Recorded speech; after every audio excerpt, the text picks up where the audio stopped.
6살 때 처음으로 교회를 나갔어요. 저희 교회에서 교회는 미국 사람들이 세운 교회였습니다. 그래서 미국 선교사님들도 계셨어요. 교회에서 슬라이드라고 지금은 거의 없죠, 그죠? 그 카트 화면을 보여주는 거죠. 그걸로 예수님의 생애를 보여주는데 6살짜리 꼬마가 예수님을 영접했습니다. 할렐루야. 제가 6살 때 예수를 영접했어요.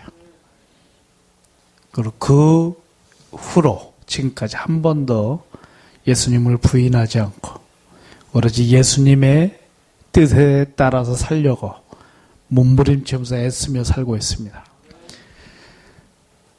제가 2학년 때였던 것 같아요. 9살 때. 저희 집이 얼마나 가난했는지 밥을 3끼를 못 먹었어요. 그래서 3끼 먹는 게 소원이었던 시절이었습니다. 저희 아버지가 돈 벌러 나가셨는데 한 2년 안 들어오시는 거예요. 어머니가 일을 나가시면서 그때 2살짜리 동생을 저보러 보래요. 저 학교 가야 되는데 2살짜리 아이를 보려니까 어때요? 학교를 못 가잖아요. 저희 집에서 산길을 따라서 한 30분을 가야 학교가 있습니다. 큰 고개를 2번 넘어야 돼요. 너무너무 학교를 가고 싶어서 이 아이를 넣고 학교를 갔어요. 근데 그 당시만 해도 먹을 게 없으니까 아이가 울 거 아니에요. 수업하는데 우니까 창피해가지고 아이를 넣고 다시 30분을 걸어서 집에 왔던 기억이 있습니다. 그리고 그 다음날부터 모든 아이들이 학교 갈 때 저는 이 아이를 업고 교회를 갔어요. 교회 가서 무엇을 했을 것 같아요? 기도하는 거죠. 제 9살 때 제가 교회 다니면서 늘 보고 이렇게 느꼈던 게 뭐냐면은 우리 교회 장로님, 우리 교회 집사님, 우리 교회 권사님, 모든 교인들이 언제든지 교회에 와서 기도하는 모습이었어요. 어떤 분은 눈물로 기도하고요. 어떤 분은 기도하는 그 모습이 얼마나 화나던지요. 어린 저에게 굉장히 인상적이었어요. 그래서 저도 아이를 넣고 교회 가서 기도하는 거죠. 하나님, 저 공부 가르쳐 주세요. 공부하고 싶어요. 친구들 다 학교 가잖아요. 근데 저는 이 동생을 업어 키우느냐고 학교를 못 가고 있어요. 공부하고 싶어요. 기도를 마친 장로님, 권사님, 집사님들이 가시면서 제 머리를 쓰다듬면서 아유, 이 착한 놈. 이 다음에 목사님 되거라. 할렐루야. 그래서 저는 그 당시 목사님은 그냥 예배를 인도하는 분, 그 정도만 알고 있어요. 그러나 꿈은 뭐예요? 이제 목사가 되는 게 꿈이었어요. 그리고 중학교가 됐는데, 그리고 한 2년간 학교를 못 다닌 후에 아버지가 들어오셔갖고, 그때 다시 학교를 다녔어요.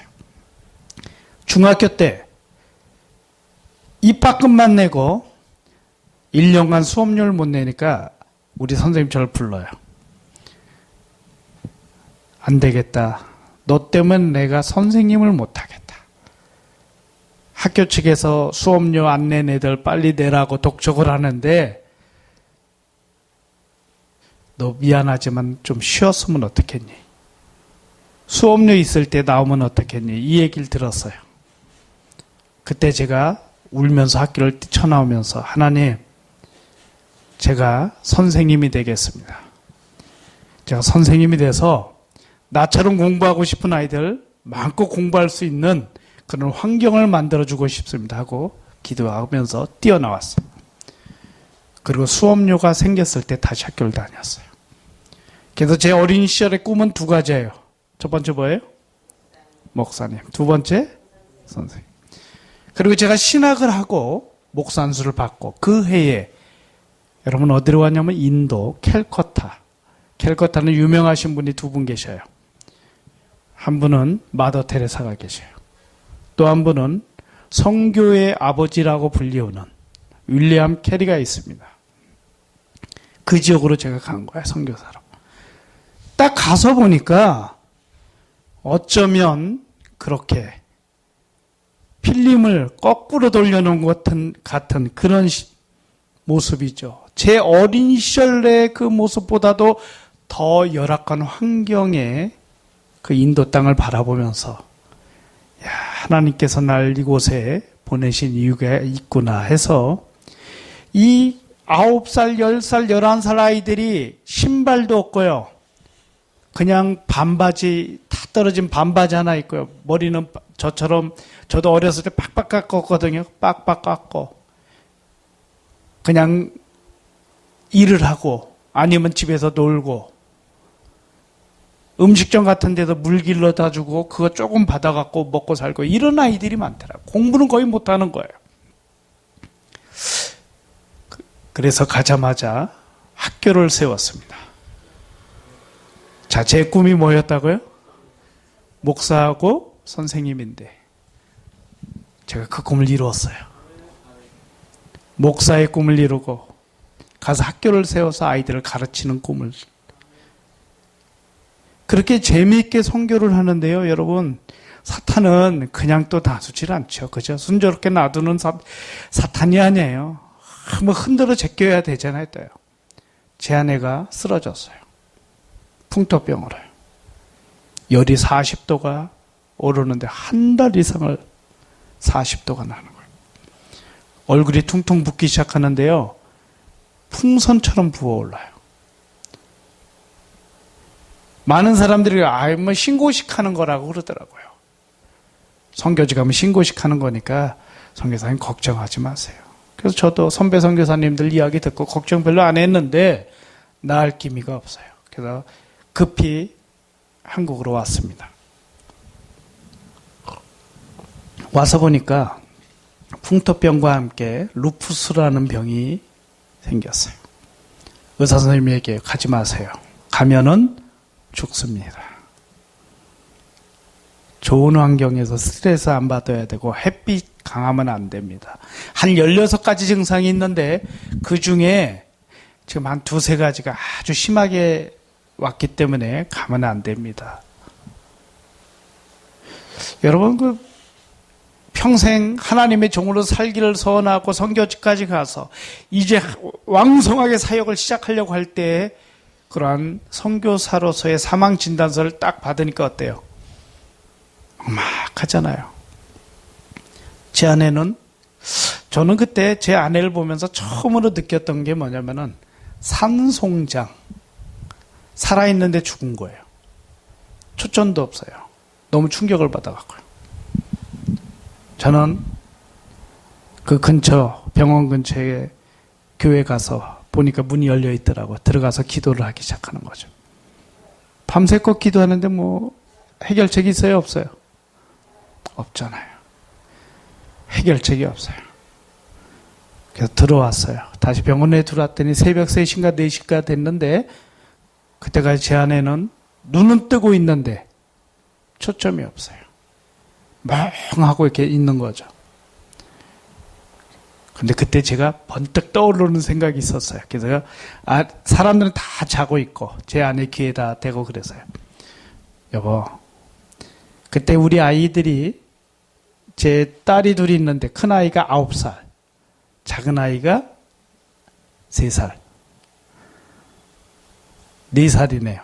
요 아이들이를 근데 작은 아이는 너무 어리니까 일단 할머니 집에 맡기고 큰 아이는 내가 데리고 인도를 들어가겠다고. 그리고 당신이 나았다고 연락 오면은 인도 들어오면 되고 죽었다고 소식 오면 내가 장례 치르러 오겠다고.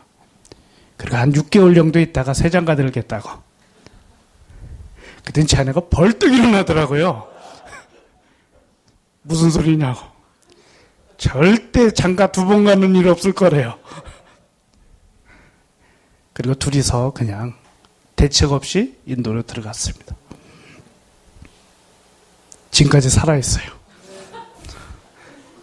얼마나 좋아요, 그죠? 네. 다 죽었던 사람이 그냥 살아나 버렸어요. 2005년도에 또 한 번, 2008년도에 또 한 번, 이렇게 3번에 걸쳐서 제 아내가 아주 심한 질병 속에서 하나님의 은혜 가운데 회복이 되었습니다. 마지막 2008년도에 제 아내가 너무너무 아파가지고요. 도저히 안 되겠어. 한국에 나왔더니 그때 이제 파송교회를 비롯해서 많은 교회 목사님들이 저를 아는 모든 분들이 인도의 사명이 다 된 것 같아요. 그러니까 태국으로 옮기시죠. 들어보지도 못한 태국이에요, 저는요. 그냥 나라는 알죠, 그죠? 그런데 그것도 지역을 딱 집어주는 거야. 치앙마이로 가세요. 한 달간 기도하는데 인도는 도저히 들어갈 자신이 없어요. 왜냐하면 이미 3번에 걸쳐서 몸이 아팠기 때문에 그건 안 되겠더라고요. 최소한 그래도 회복은 하고 들어가야 될 것 같더라고요. 그리고 기도하던 한 달 정도 기도하고 있는데 여보, 일단 목사님들이 그렇게 권면을 할 때는 하나님의 무슨 뜻이 있을 거야. 일단 글로 가봅시다. 그래서 애들 데리고 다 갔어요. 근데 그 가기 전에 인도에서요, 제가 2학년 때 학교를 2년 못 다녔잖아. 2학년, 3학년을. 근데 그 아빠를 닮아도 그렇게 닮을 수 있을까? 우리 큰딸이요, 성교비가 없어갖고 2학년 때 6개월을 학교를 못 다녔어요. 여러분, 갈 수 없는 형편, 뭐 여러 가지 형편이 있어갖고 못 보내는 거하고 돈이 없어서 못 보내는 거 좀 차이가 있죠, 그죠? 그런데 저하고 제 아내는 그렇게 뭐 그걸 가지고 뭐 마음에 상한다든지 슬퍼하지 않아서 그렇게 하나님 앞에 기도하고 있었어요. 그런데 우리 아이가 그래요. 아빠, 나보다 늦게 오는 애들은 다 학교를 갔는데 왜 나는 학교 안 보내줘요? 그래서 제가 얘기를 했죠. 돈이 없어서 그렇다. 그러면 아빠는 참 나쁜 사람이에요. 돈이 없으면 저한테 얘기해서 제가 하나님 앞에 기도하게 만들어야지. 몇 학년짜리가요? 2학년짜리가.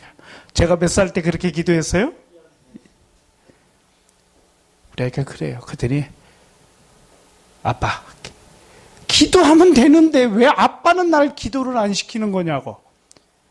그래서 그날서부터 둘이 기도하는 거야. 이제 둘이 약속을 했어. 엄마는, 그러니까 우리 작은 애가 좀 어리니까 그 아이를 돌보느냐고, 가정예배도 물론 드리지만은 둘이 집중적으로 기도하는데요.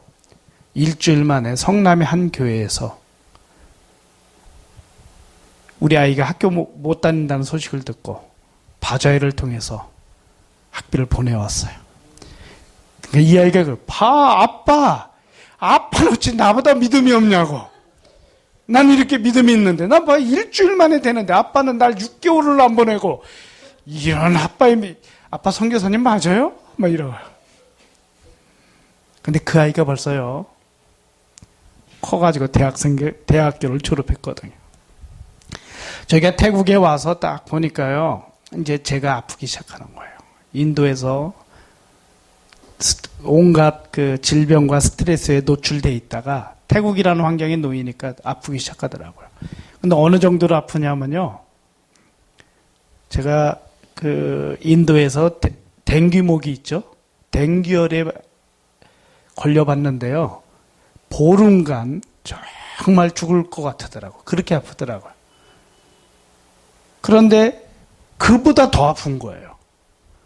앉지도 못하고요. 눕지도 못하고 서지도 못하고 아무것도 할 수. 이런 조그만 계단도 못 올라가는 거예요. 근육이 싹 풀어져 가지고요. 이렇게 팔을 그으면 요 살들이 축 늘어지고요. 다리가 축 늘어지고요. 살하고 뼈하고 막 분리되는 거예요. 밥도 못 먹겠어요. 얼굴이 막 풀어져 갖고요. 급히 다시 나왔어요. 한국에. 그땐 저 혼자 나왔어요. 그래 병원에 입원해서 온갖 검사를 다 해보니까 길리안 바레라는 질병이에요. 들어봤어요? 저도 처음 들어봤어요. 길리안이라는 사람하고 바레라는 사람이 발견해서 길리안 바레래요. 이 질병에는 약이 없대요. 그리고 식물인간 상태로 돌아가서 그 상태로 죽는데. 의사 선생님 딱 그렇게 진단을 하는 거예요. 제가 누구예요? 목사이며 선교사잖아요. 그래서 의사 선생님한테 그랬어요. 선생님, 제가 누구시죠? 제가 누구죠? 그랬더니 선교사님이요. 그렇죠. 선생님이 고칠 수 있으면 선생님 고치면 돼요. 근데 선생님 못 고친다고 했죠? 그럼 누가 고치면 되는지 아세요? 말을 어눌하게 했어요. 왜냐면 막 그때 입이 막 굳어가니까요. 하나님이 고치시면 돼요. 그리고 보행기를 가져오라고 그랬어요. 간호사한테. 그리고 보행기를 잡고 일어서는데 겨우 힘을 내서 일어서고요. 뭐 그래가 그때부터 걷기 시작하는 거예요. 병원의 복도가 길잖아요. 그죠? 왔다 갔다 힘을 내서 걷기 시작하는 거예요. 회복이 되었습니다. 할렐루야. 회복이 되었어요. 의사 선생님이 그래요. 참 대단하다고. 의사 선생님, 예수 믿어요? 안 믿어요? 안 믿는데요. 저를 보고 믿으세요. 내가 나았잖아요. 선생님 못 낫는다고 해서 나았잖아요. 간호사들 중에서도 예수 안 믿는 사람도 있잖아요. 전도하고. 그리고 다시 태국으로 갔습니다. 그런데 2011년도에 엉덩이에 있는 그 고관절이죠. 다리하고 엉덩이뼈를 이어주는 고관절이 아프기 시작하는 거예요. 그래서 하나님 앞에 기도했어요. 하나님, 길리안발에도 낫게 해주신 하나님께서 이것도 낫게 해주세요. 하고 1년을 기도하는데 이게 안 나요. 축구를 제가 굉장히 좋아하는데 공을 찰 수가 없어요. 얼마나 아픈지. 그래서 한국에 나와서 정형외과 가서 검사를 딱 마치고 나더니 아유, 이제는 쓸 수가 없네요. 수술하세요. 그래서 제가 그랬죠. 아, 수술해야 되겠구나. 여러분, 이건 수술한다는 건 뭐예요? 인공고관절을 넣으면 되는 거거든요. 의사가 할 수 있어요, 없어요? 할 수 있잖아요. 아, 이건 의사가 할 수 있구나.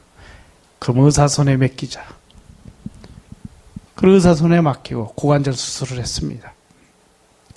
수술실 들어갈 때 그때도 저 혼자 나왔으니까 제 아내가 와서 뭐 저를 병간호할 만한 그런 건강이 한대요. 그래서 혼자 나와서 간병인을 쓰고 그리고 수술을 받는데 저희 어머니하고 저희 형님하고 가족들이 오기로 했는데 늦게 왔어요. 그래가지고 수술실도 혼자 들어갔어요. 들어갔는데 여러분 뭐 섭섭하다라든지 뭐 외롭다든 이런 생각이 안 드는 거예요. 그냥 주님 옆에 있는 그 생각이 드는 거예요. 이제 마취하는 사람이 왔어요. 얼마나 수술 걸립니까? 그랬더니 4시간 반 걸린대요. 아, 그럼 저는 잠깐 잘 테니까 모든 선생님들 수고해달라고. 그리고 수술 딱 들어갔습니다. 4시간 반 만에 딱 깨서 보니까 얼마나 아프던지요. 상상을 초월할 만큼 아파요. 혼자서 할 수 있는 건 아무것도 없어요. 발가락 하나도 못 움직이겠는 거예요. 너무 아파갖고요. 어머니가 와서 울고 계시고요. 형님도 동생도 와갖고 제가 어버 키우던 동생도 와서 막 울고 있고요. 우리 어머니는 하나님도 무심하시지 왜 너 같은 이런 하나님의 종을 이렇게 병을 자꾸만 주는지 모르겠다. 네 아내도 그렇지 막 하고 막 어머님 그러고요. 그래서 제가 웃으면서 괜찮아요. 수술은 잘 끝났으니까 회복했으니까 이제 제가 깨어났으니까 회복만 하면 돼요. 어머니 걱정하지 마세요. 그 의사 선생님이 딱 오셨어요. 제 얼굴 표정을 보더니 안 아프세요?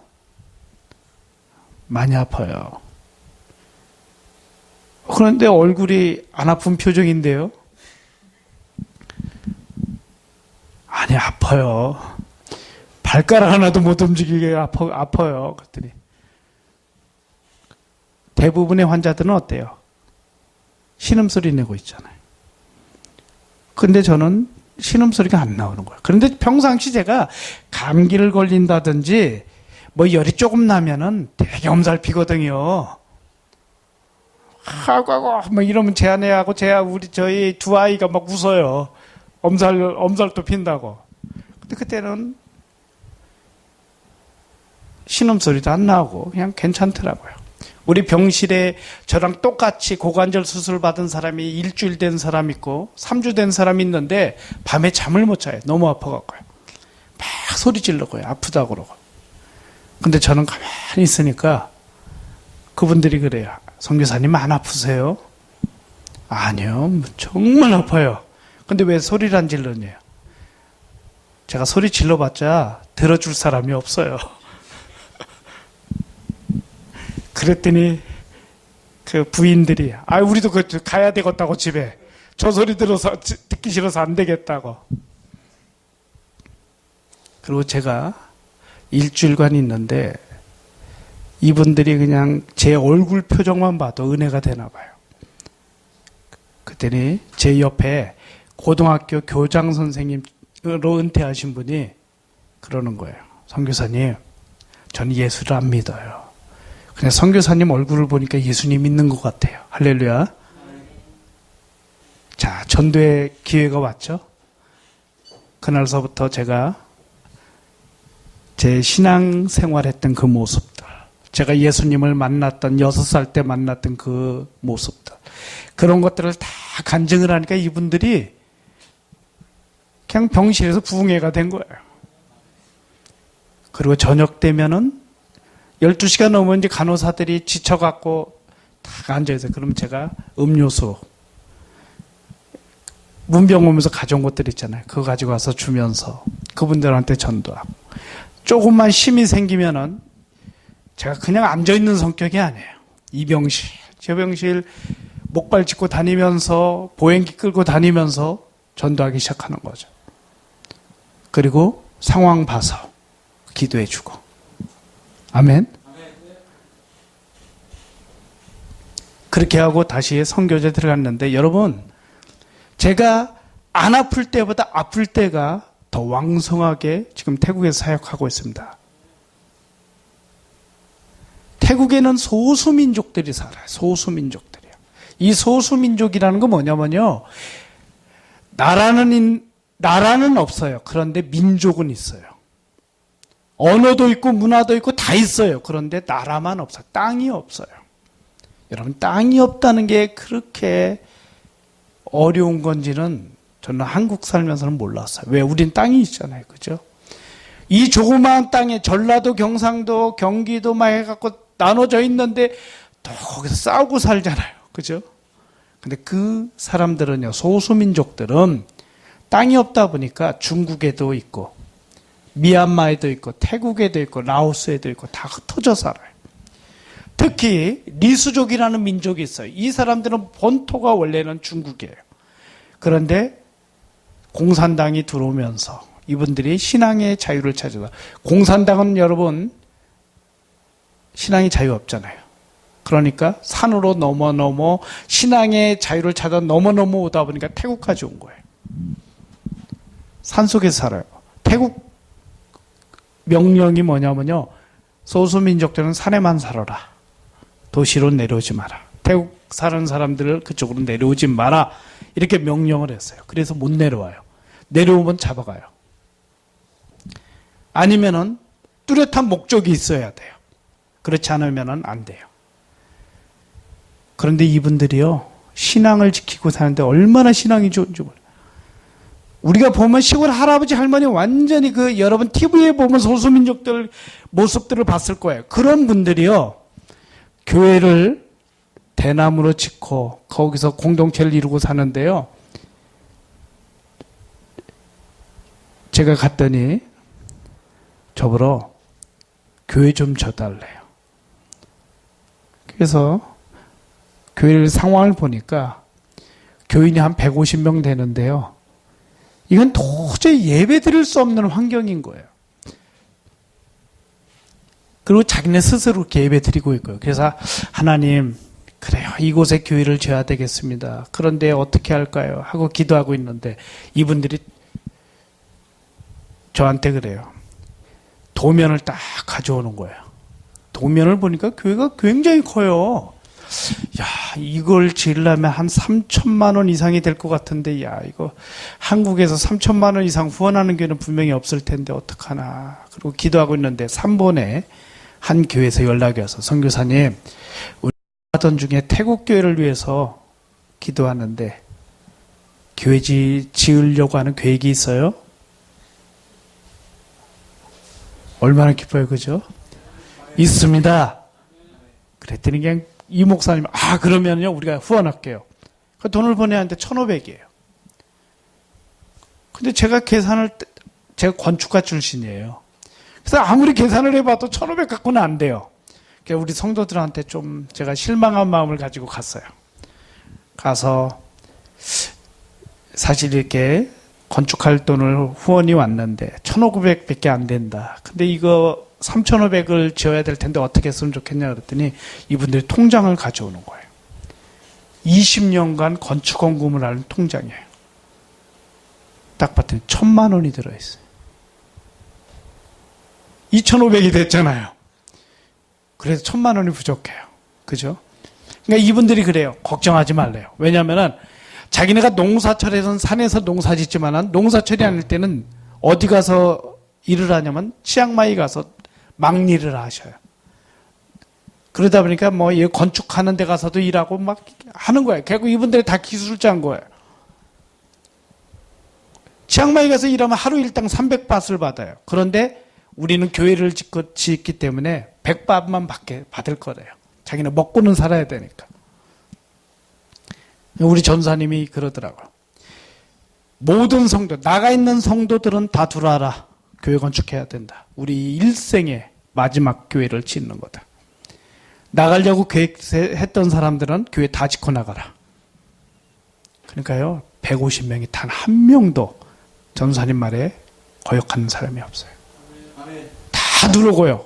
나가는 사람 없고요. 교회를 건축하기 시작하는 거예요. 그렇게 해서 인건비를 한 500만 원을 절약했어요. 그래도 500이 부족하잖아요. 그러니까 후원하는 교회에서 장로님 5분이 은혜를 받아갖고 그 소식에 100만 원씩을 헌금을 해서 지었습니다.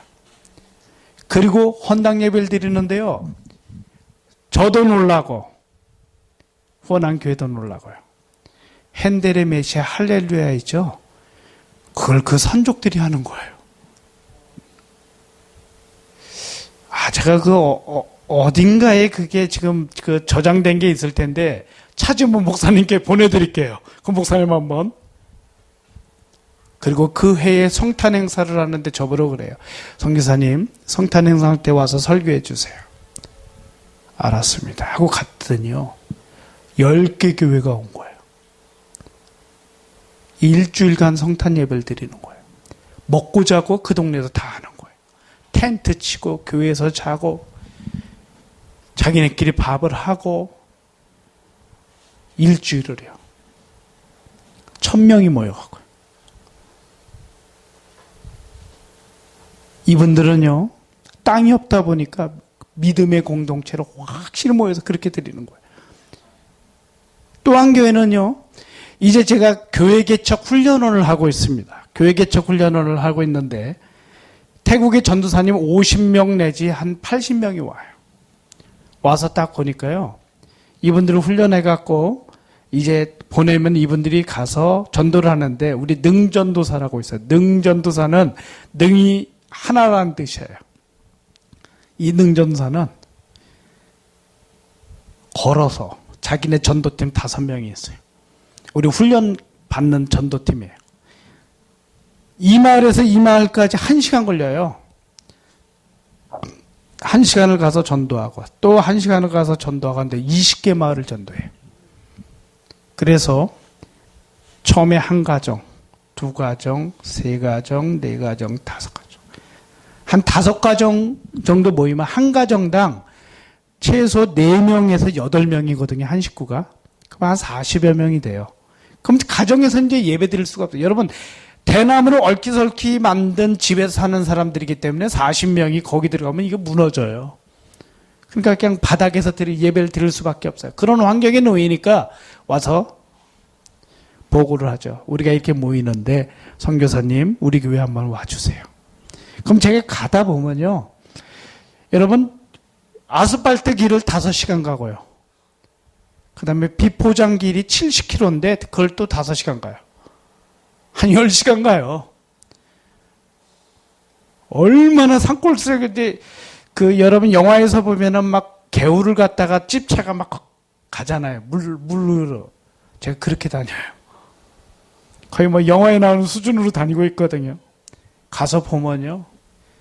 없어요. 아무것도 없어요. 먹을 것도 없고요. 아무것도 없어요. 사람들이 코끼리 타고 일 나가요. 그런 꼴짜기에 40여 명이 모여서 예배 드리는 거예요. 근데 우리 이 능전도사가 우리 성도들한테 그런 거예요. 우리 선교사님은 교회 건축을 놓고 많이 기도하는 분인데 절대 그냥 안 해준다. 그러니까 산을 개간해라. 그래갖고요. 한 500평을 평탄 작업을 해놓은 거야. 산을요. 그리고 거기서 매일 기도하는 거예요. 거기서 새벽 기도하고. 하나님, 그래요. 이분들에게는 정말 예배당이 그렇게 못 살고 가난하고 아무것도 없는데요. 자기네 도와달라는 소리를 하질 않아요. 예배당을 세워달래요. 예배 드려야 된다고요. 그래서 어떻게 해요?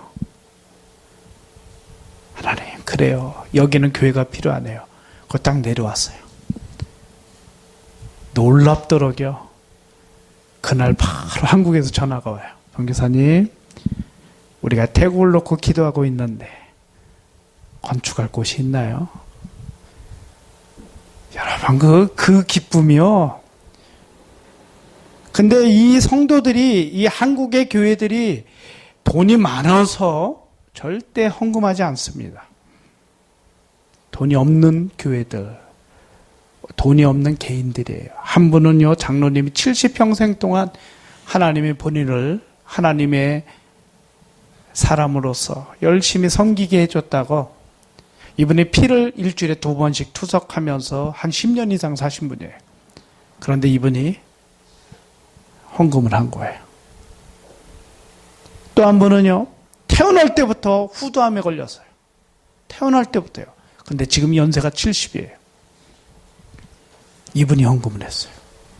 또 한 분은요, 예수 믿고 세례 받았어요. 내가 죄의 세상에서 죽은 사람인데 새 생명을 얻었으니 이 은혜에 갚을 길 없어서 선교제 교회를 세우겠습니다 하고 헌금을 했어요. 할렐루야. 또 한 아이는요, 뇌종양 말개 4학년짜리가요. 아주대병원에서 사진을 찍었는데 종양이 너무 커서 수술해도 한 달, 안 해도 한 달이에요. 그 아빠 손집사님이 전화가 왔어요. 아니 메일이 왔어요. 선교사님, 저한테 전화 한 번만 해주세요. 우리 아이가 죽게 되었어요. 어서 좀 들은 본 그런 낱말 같지 않아요? 그죠? 그래서 전화를 했어요. 그랬더니 뇌종양 말기라 제가 전화로 기도해주고, 그날은 선교제 가지 않고 기도했어요. 그런데 백부장의 믿음이 생각이 나는 거예요. 성경을 얼른 찾아갖고 그 본문 그대로 카피해서 메일에다 붙이고, 이대로 될 줄로 믿습니다. 아멘. 그리고 보냈더니 그 시로 나와버렸습니다. 지금도 그 손집사님은요, 그 엑스레이 사진을 보면서, 그 CT 사진 그걸 보면서 성경에 일어난 일이 우리 집에 일어났다고, 자다가도 벌떡 일어나서 그거 꺼내서 보고, 이미 그 아이도 지금 많이 컸어요. 이 대학을 졸업했어요. 그래서 그 과정에서 헌금해서 또 교회가 세워지고요. 하나님의 역사가 이렇게 세워지더라고요. 그런데 태국의 교회가 참 귀한 게요. 제가 인도 있을 때 정말 힘들었던 건 뭐냐면 그분들은 늘 기대 와요. 근데 태국은 그렇지 않아요. 제일 중요한 게 예배당이에요. 인도는요, 먹을 거예요. 교회에 우리가 그냥 예배 드리면 돼요. 그러나 먹을 게 없어요. 먹을 걸 좀 주세요. 이러거든요, 인도에서는요. 태국 교회는 그렇지 않아요. 먹는 건 우리가 어떻게든지 일을 해서 먹을 수가 있어요. 그러나 예배당은 우리 힘으로 지을 수가 없어요. 예배당 지어주세요. 얼마나 소중한지 몰라요.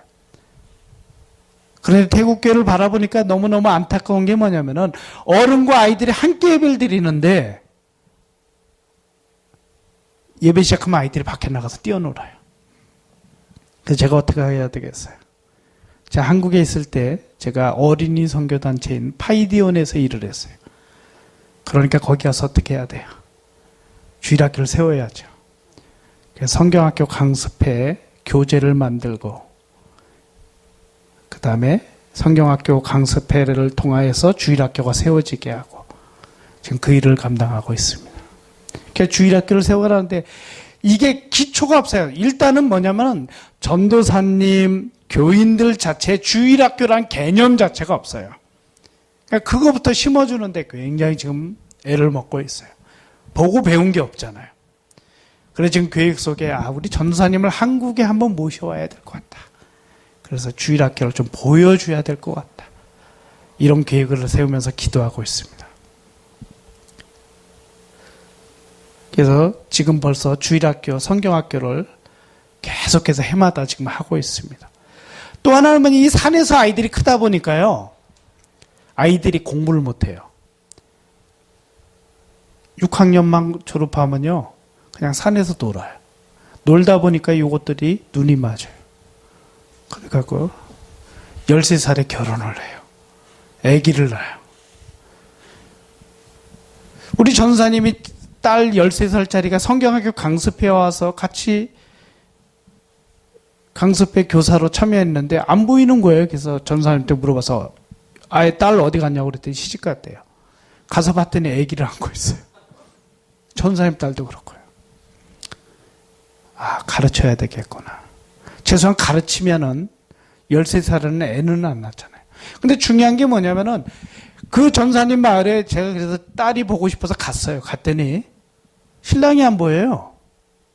신랑 몇 살이니까 걔도 13살이래요. 신랑 13살, 신부 13살, 애기 있고. 신랑이 안 보기를 어디 갔냐 그랬더니 엄마가 보고 싶다고 집으로 도망갔대요. 13살의 과부가 돼버렸어요. 그럼 애 보러 안 오냐 그랬더니 애가 애를 낳았으니 얼마나 그 아빠가 아빠로서의 책임도 없잖아요. 그죠? 안 오는 거예요. 힘드니까요. 그리고 자기네 집에 가서 그냥 노는 거예요. 가르쳐야 되겠다. 그래서 지금 82명에게 장학금을 주면서 아이들을 가르치고 있습니다. 여러분, 제가 어렸을 때 공부 못해서 참 공부하고 싶었는데 인도에서나 태국에서나 여전히 그 꿈을 이루고 있잖아요. 그죠? 저는 그렇습니다. 분명한 건 우리가 예수님을 믿은 사람이라면은 우리에게 꿈이 있어야 돼요. 그 꿈이 뭐예요? 각자의 꿈을 가져야 되겠죠. 그죠? 저처럼 목사로서 그 다음에 아이들을 가르치는 일에 꿈을 가졌더니 그 일을 이루고 있고요. 또 그들에게 이제 복된 소식을 전함으로 인하여서 그들이 하늘나라의 백성으로 해서 삶의 목표가 생기잖아요. 제가 그렇게 살아가니까요. 우리 딸이 대학을 갈 때 미국으로 가겠대요. 야, 아빠 돈 없는데 야, 너 초등학교도 못 보냈는데 어떻게 미국까지 내가 널 보내겠냐 그랬더니 아빠 또 믿음 없는 그런 말씀 하지 마시고요. 보내주세요. 그래서 자기는 초등학교 교사로 일을 하고 싶대요. 그래서 하더니 학교를 몇 군데 넣어보니까 5군데가 다 합격했어요. 미국에. 그런데 제가 그랬어요. 그러면은 너에게 장학금을 가장 많이 주는 대학이 명문대다. 그러니까 5군데 중에 가장 장학금을 많이 주는 데를 보낼게.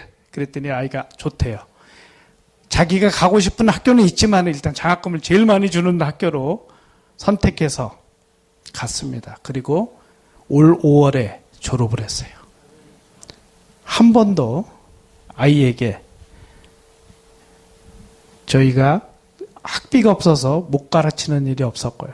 그 다음에 이 아이가 악착같이 아르바이트해서 자기 생활비 벌고요. 그래서 졸업했는데 이 아이가 왜 초등학교 교사가 되고자 하냐면요. 자기는 선교사가 되겠대요.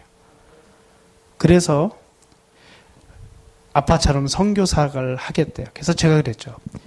은혜야, 너 봤잖아. 엄마가 2001년, 2005년, 2008년 세 번 죽을 뻔했고 아빠가 2008년 또 2011년 또 그렇게 힘들었고 그 다음에 돈이 없어서 너 학교도 못 보내고 여러 가지 어려움이 이렇게 많은데 너 선교사 하고 싶니? 하고 물어봤어요. 그랬더니 아빠가 엄마가 지금까지 돈이 없다고 둘이 싸우는 거 나는 한 번도 못 봤어요. 그 다음에 엄마 아빠가 아프다고 하나님 원망하는 거 못 봤어요. 늘 아플 때도 엄마 아빠의 얼굴은 늘 밝았어요. 그리고 사람들 앞에 아프다고 그거 갖고 뭐 괴롭다 힘들다 하는 얘기를 못 들었어요. 그리고 선교지에서 이렇게 열심히 하나님의 복음을 전하는 사람으로 사는데 왜 내가 그러한 축복을 받고 싶은데 아빠가 막으려고 해요? 그러는 거예요.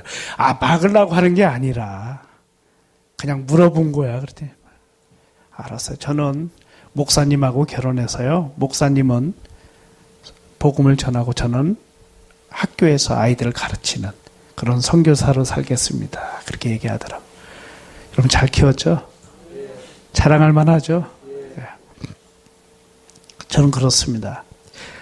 제 믿음에서 끝나는 게 우리 아이들의 믿음이 부모를 닮아서 그렇게 살아간다는 것은 굉장히 축복인 것 같아요. 언제까지 그것을 이어야 될까요? 주님 오신 날까지죠. 그죠? 우리 작은 아이는 이번에 대학을 가는데 이 아이는 무조건 사회복지학과예요. 모든 대학 다 사회복지학과에 넣었어요. 강남대 사회복지학과도 넣고 했는데 우리 애가 그래요. 아빠, 나 강남대 사회복지학과 넣었지만 안 가겠대요. 얘가 어디서 들었나 봐요. 강남대 사회복지학과는 우리나라에서 가장 좋은 학교다. 사회복지학과로. 이 얘기를 들었나 봐요. 아빠, 난 그런 학교 말고요. 내 수준에 맞게 공부해서 내 수준에 맞게 하나님의 일을 하고 싶어요. 내가 욕심 피워갖고 거기 와서 공부 못 쫓아가면 힘들잖아요. 그러니까 나는 그냥 즐겁게 공부하고 즐겁게 주님의 일을 하고 싶어요. 아멘. 그래서 대전에 우송대라고 거기를 합격을 했어요. 그때는 우송대에 있는 교수님이 면접 보면서 그러더래요. 너는 국제적인 사회복지사로 준비가 돼 있는 애다. 인도에 살았지. 태국에 살았지. 태국에서는 에이즈 단체에 가서 에이즈만 걸린 고아원이 있어요. 거기 와서 애가 봉사활동하고 그랬거든요. 얘도 그냥 자동으로 선교사예요. 여러분, 저는 이게 복음이라고 봅니다. 아이들에게 있어서 하나님의 말씀이 자동적으로 마음에 담고 그것을 전하는 목표로 세우고 사는 거예요. 제가 아는 집사님은요, 수영록교회 다니시는데요. 이분이 굉장히 돈이 많아요. 얼마나 돈이 많은지 몰라요. 그런데 이분은 자기를 위해서는 딱 두 가지 써요. 하나는 집.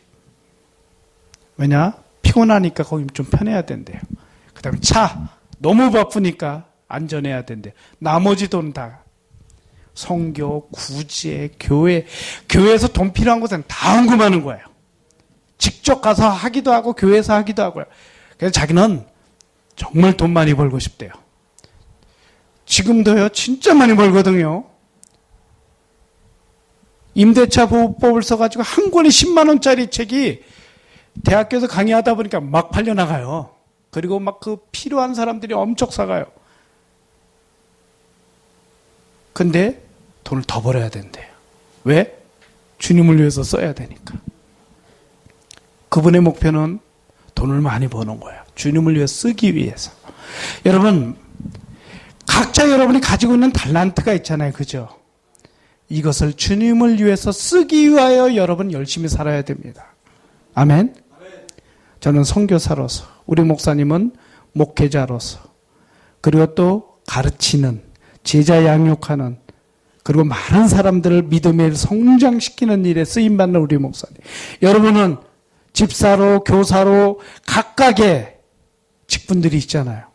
그 직분을 하나님 앞에 쓰임받기 위해서 여러분이 살아야 됩니다. 근데 요즘에 점점점 한국교회가 병에 걸려서 어렵잖아요. 그죠? 제가 수술 받아갖고, 회복할 수 있을까? 이대로 죽을 수도 있겠구나 하는 그러한 약함이 왔지만은, 그러나 제가 회복하였고, 지금 여러분 제가 걷는데, 아마 제 걷는 모습을 보고 여러분 제가 수술 받았다는 사람이라고 느끼지 못했을 거예요. 이렇게 회복하는 데까지 한 5년 걸렸어요. 그런데 한국교회가 지금 많이 병들었습니다. 수술해야 돼요. 수술할 때는 정말 아플 거예요. 꼼짝 못할 거예요. 그러나 수술이 좀 필요합니다. 그리고 다시 회복해서 하나님의 정말 부르심에 합당한 그런 열매들을 맺기 위하여서 신앙생활을 해야 될 것입니다. 여러분 혹시라도 여러분 마음속에 여러 가지 시험이 찾아오면은 그건 사탄은 여러분을 무너뜨리기 위해 온 거기 때문에 그때마다 여러분 제 어린 시절에 우리 권사님, 장로님, 집사님처럼 교회에 나와서 기도하십시오. 무엇으로 이길 수 있겠어요? 그죠? 우리가 무엇으로 이길 수 있겠어요? 기도로 이길 수 있습니다. 와서 찬송하십시오. 찬송할 때 여러분 눈물이 쫙 흘리기도 하고요. 기쁨이 넘치기도 하고요. 그죠? 목사님 말씀 들으면서 새 힘을 얻고요. 그리고 각각의 달란트, 돈이 많은 사람 돈으로 주 앞에 드리고 건강으로 드리고 각각의 달란트로 드리고 그럼 주님이 우리를 축복해 주십니다. 자녀의 축복, 물질의 축복, 수많은 축복, 교회 부흥의 축복도 주실 거고요. 그래서 주님 오셨을 때 우리가 주님을 반갑게 맞이해야 되잖아요. 숨지 말고 정말 가서 뛰어서 꽉 안겨야 되지 않겠어요? 그게 우리의 소원이잖아요. 천국 시민으로서의 소원. 여러분 그날까지 우리의 믿음이 흔들리지 않고 세상 풍파, 세상에 수많은 거 있지만 거기에 흔들리지 말고 오로지 주님만 믿고 나가는 저와 여러분이 됐으면 좋겠습니다. 아멘. 네. 여러분 선교주를 위해서 기도해 주세요. 그리고 저는 주의 몸된 교회를 위해서 기도하겠습니다. 그래서 들려오는 소식들이 우리가 너무너무 기뻐서 주 앞에 찬송 올릴 수 있는 그런 날들을 기다려 봅니다. 기도하겠습니다. 하나님 감사합니다. 주님, 우린 주님의 피조물이기에 주님을 떠나서는 한시도 살 수 없는 그러한 인간입니다. 이렇게 주님 앞에 나와서 찬송하고 기도하고 예배하며 주님을 높일 수 있는 은혜 주셔서 주님 감사합니다. 주님이 말씀하셨습니다. 주님처럼 내 이웃을 사랑하라고. 그렇습니다, 주님. 주님처럼 주님의 귀한 영혼들을 사랑해서 그들에게 복된 소식을 전해서 그들도 우리와 함께 주 앞에 예배하며 주님의 자녀로서의 마땅한 삶이 있게 하여 주시옵소서. 이 일은 우리 교회에만이 한정된 것이 아니라 저 멀리 선교지까지 가. 그들도 우리가 천국에 가서는 한 형제 자매이기에 복음을 전하는 그 선교사들에게 우리가 기도로 후원하며 물질로 후원하며 또 보냄을 받은 선교사들은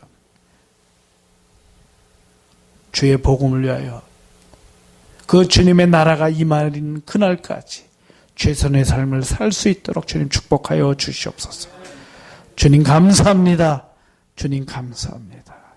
예수 그리스도의 이름으로 기도드리옵나이다. 아멘.